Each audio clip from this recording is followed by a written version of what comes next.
Hello guys.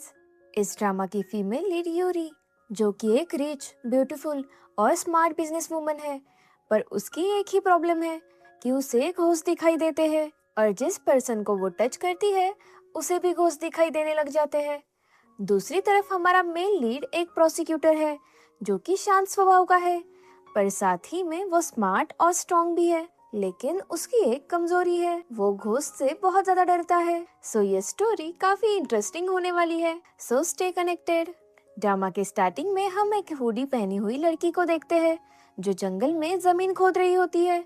वहाँ एक लाश और मोबाइल फोन होता है। वो लड़की फोन उठाती है, तभी ड्रामा का मेन लीड गांगयुक वहाँ आता है। वो एक मर्डर केस सॉल्व करते हुए यहाँ पहुँच गया, क्योंकि किसी ने पुलिस को कॉल करके ये लोकेशन बताई थी। ऐसी सुनसान जगह पे उस लड़की को देख वो उसे खूनी समझ लेता है। अब हमें टॉर्च लाइट में लड़की का फेस दिखता है, जो कि हमारी फीमेल लीड योरी है। योरी को लगता है कि मर्डरर अक्सर डेड बॉडी को चेक करने वापस आता है, तो वो गांगयुक को मर्डरर समझ लेती है और वो दोनों ही एक दूसरे से फाइट करने लगते हैं। गांगयुक उससे मोबाइल छीनने की कोशिश में था, पर योरी भी उसे टफ फाइट दे रही थी। पर गांगयुक उस पे भारी पड़ जाता है और उसे गिरा के उसके हाथ फोल्ड कर रहा होता है। तभी पुलिस वहाँ पहुंचकर उन्हें ऐसी हालत में देख लेती है। उनकी पोजीशन देख उन्हें गलतफहमी होती है कि ये कपल यहाँ रोमांस कर रहे हैं। ये सुनते ही वो दोनों एक दूसरे से दूर भागते हैं। अब हमें पता चलता है कि योरी ने ही पुलिस को कॉल करके डेड बॉडी के बारे में इंफॉर्मेशन दी थी, पर गांगयुक को फिर भी उस पर शक था। तो वो पूछता है, तुम्हें कैसे पता कि लाश यहाँ पर है? ऐसी सुनसान जगह आखिर तुम कर क्या रही थी? तभी गांगयुक की नजरें उससे हटते ही योरी वहाँ से गायब हो जाती है। वो अपने दोस्त से पूछता भी है, वो लड़की कहाँ गई? पर दोस्त कहता है, कौन लड़की? भूत देख लिया क्या? गांगयुक को ये जरा वियर्ड लगता है। अब पुलिस डेड बॉडी ले जा रही थी, तब योरी भी दूर से ये सब देख रही थी, लेकिन यहाँ उसके साथ उसी आदमी की आत्मा थी, जिसकी लाश योरी ने जस्ट ढूंढ के निकाली थी। मतलब कि योरी के पास घोस्ट देखने और उनसे बात करने की पावर्स है। आत्मा के कहने पर ही उसने लाश ढूंढी, ताकि उसे मुक्ति मिल सके। जब वो आत्मा से पुनर्जन्म के बारे में पूछती है, तभी वो वहाँ से गायब हो जाती है। वो सोचती है काम होते ही ये आत्माएं गायब हो जाती है। अब हमें 6 साल पहले का सीन दिखाते हैं, जहाँ योरी का बॉयफ्रेंड उसे प्रपोज करता है, पर योरी अपने घोस्ट देखने वाली प्रॉब्लम की वजह से मना कर रही थी, क्योंकि फिर ग्यू को भी घोस्ट दिखेंगे। पर ग्यू अड़ा रहता है कि मैं इसे फेस करने के लिए रेडी हूँ, तुम्हें छोड़ के मैं कहीं नहीं जाने वाला। तो योरी अपना हाथ आगे बढ़ाती है और ग्यू उसे प्यारी सी रिंग पहनाता है। वो दोनों काफी खुश थे। अब उनके शादी के दिन बहुत तेज बारिश हो रही थी और योरी को घबराहट हो रही थी, जैसे कि कुछ गलत होने वाला है। बारिश की वजह से फैमिली और फ्रेंड्स भी लेट हो जाते हैं। तभी वहाँ ग्यू को देख उसका मन शांत हो जाता है, पर ग्यू को याद आता है कि वेडिंग रिंग कार में ही रह गई। तो वो रिंग लाने के लिए वापस जाता है। उसके लिफ्ट में जाने के बाद कुछ अजीब आवाज आई। दरवाजा खुलते ही वो लिफ्ट समुंदर में पहुंच गई थी। घबरा के दरवाजा बंद करने पर लिफ्ट में पानी भरने लगता है। उसे लगा कि वो डूबकर मरने ही वाला है। आत्मा उसका पैर खींच रही थी। ये सब आत्माएं उसे डराने के लिए कर रही थी। घबराहट होने पर योरी क्यू को देखने के लिए पार्किंग में जाती है। वो डर से कांप रहा था। वो योरी को दूर रहने के लिए बोलता है कि उसे नहीं पता था योरी के साथ रहना इतना खतरनाक होगा। योरी के पीछे एक आत्मा उसे अब भी दिखाई दे रही थी, तो डर के मारे वो शादी तोड़ के वहाँ से भाग गया, जिससे योरी का तो दिल ही टूट गया। पर समय के साथ ये घाव भर गया। अब उसने आत्मा उसे दूर भागना छोड़ दिया था। वो उनकी हेल्प करके उन्हें मुक्ति दिलाने का काम करने लगी और वो गलती से भी किसी को टच ना करे, इसके लिए वो ग्लव्स पहनने लगी। अब हम प्रेजेंट में कोर्ट सीन देखते हैं, जहाँ गांगयुक एक सियोंग नाम के लड़के को उसकी एक्स गर्लफ्रेंड के खून के इल्जाम में सजा दिलाना चाहता है, जिसका नाम युनजी था। गांगयुक को उसके खूनी होने पर पूरा यकीन था, पर युनजी की बॉडी ना मिलने की वजह से वो छूट जाता है। युनजी के पेरेंट्स बहुत रोते हैं कि उनकी बेटी को इंसाफ नहीं मिला, पर दूसरी तरफ सियोंग काफी खुश होता है। कोर्ट के बाहर वो गांगयुक का मजाक भी उड़ाता है। गांगयुक कहता है, मैंने अभी तक हार नहीं मानी है, मैं तुम्हारे खिलाफ पक्का सबूत ढूंढ के रहूंगा। पर सियोंग पर इस बात का कोई असर नहीं होता। अब हमें पता चलता है कि सियोंग के काफी पावरफुल कनेक्शंस थे, इसीलिए वो इतना उड़ रहा था। चीफ लॉयर भी गांगयुक को केस छोड़ने को कहता है, पर वो मना कर देता है। फिर गांगयुक की दादी उसे टेम्पल ले जाती है, पर वो इन चीजों पर बिलीव नहीं करता। तो दादी उसे मार के नीचे बिठाती है, ताकि वो प्रे करे। लौटते हुए वो उससे शादी की बात करती है।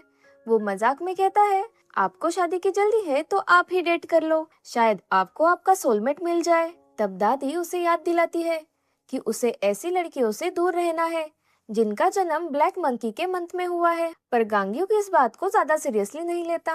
रात में गांगयुक ऑफिस में काम कर रहा था। तब उसके कलीग्स मजाक कर रहे थे कि वो उनकी वाइफ की वजह से जल्दी घर नहीं जाते। वो गांगयुक को ड्रिंक के लिए पूछते हैं, पर वो मना करता है, तो वो उसके बिना ही चले जाते हैं। पर जाने से पहले वो उसे डराना शुरू करते हैं कि बारिश के दिनों में उस लास्ट वाले बाथरूम में एक घोस्ट आता है, तो अपना ध्यान रखना। गांगयुक ऐसे दिखाता है जैसे उसे कोई फर्क ही नहीं पड़ता। पर उनके जाने के बाद वहाँ लाइट चली जाती है, तो उसे उनकी बातें याद आने लगती है। वो डर के मारे वॉशरूम जाता है। वहाँ वो डोर अपने आप खुलता देख उसकी हालत और खराब हो गई। फिर वो आगे बढ़ के अंदर झांकता है, तो अंदर कुछ डरावना देख वो चिल्ला के वहाँ से भाग ही जाता है। पर वो भूत नहीं बल्कि क्लीनिंग का सामान था, जिसे अंधेरे में उसने भूत समझ लिया। अब हम योरी को देखते हैं, जो होटल चेन की ओनर है। उसके मैनेजर और असिस्टेंट उसे काम के बारे में बता रहे थे। तभी वो एकदम से रुक जाती है और उन्हें डिस्टेंस मेंटेन करने को बोलती है। तभी एक बच्ची उसे टकराकर गिर गई। यूरी उसे उठाना चाह रही थी, पर डर गई कि अगर उसने बच्ची को टच किया तो उसे भी भूत दिखाई देंगे। पर उसका स्टाफ उसे गलत समझता है कि योरी कितनी रूड है। फिर योरी अपनी दादी से मिलने जाती है, जहाँ उसकी कजन हारी सियोंग से शादी करने के लिए मरी जा रही थी। हाँ, वही लड़का जिस पे अपनी एक्स गर्लफ्रेंड के खून का केस चल रहा है। उसे लगता है कि सियोंग ने कुछ नहीं किया, तो वो दादी को मना रही थी। हारी के माँ और भाई भी उसको सपोर्ट कर रहे थे, क्योंकि उन्हें बिजनेस में फायदा होगा। पर दादी को यूरी की राय भी सुननी थी। वो पहले तो मना करती है, पर फिर कहती है, एज अ बिजनेस वूमन ये शादी बढ़िया है, क्योंकि बिजनेस में फायदा होगा। पर हारी की मदर कहती है, इसकी बड़ी बहन हो तो फैमिली के नाते बताओ।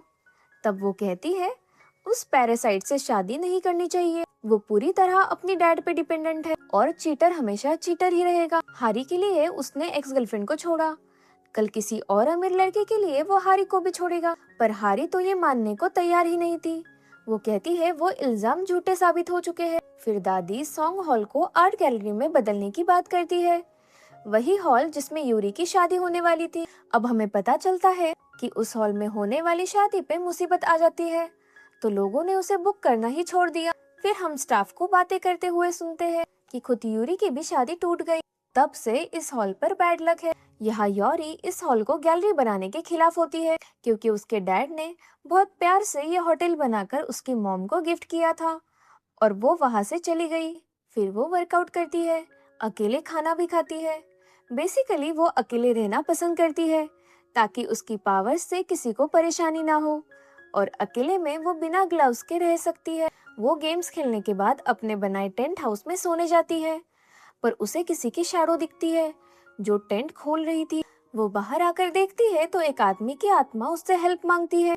योरी पहले तो उसे इग्नोर करती है, पर फिर उसे एक शामन की कही बात याद आती है, अगर वो जीना चाहती है तो आत्माओं को हेल्प करनी ही होगी। तो वो उस आत्मा की बात सुनती है और कार में बैठकर कहीं निकल जाती है। यहाँ गांगयुक टीवी पे सियोंग के गेम्स की तारीफें सुनता है, तो उसे बहुत गुस्सा आता है। वो ठान लेता है कि वो उसे पकड़वा के रहेगा।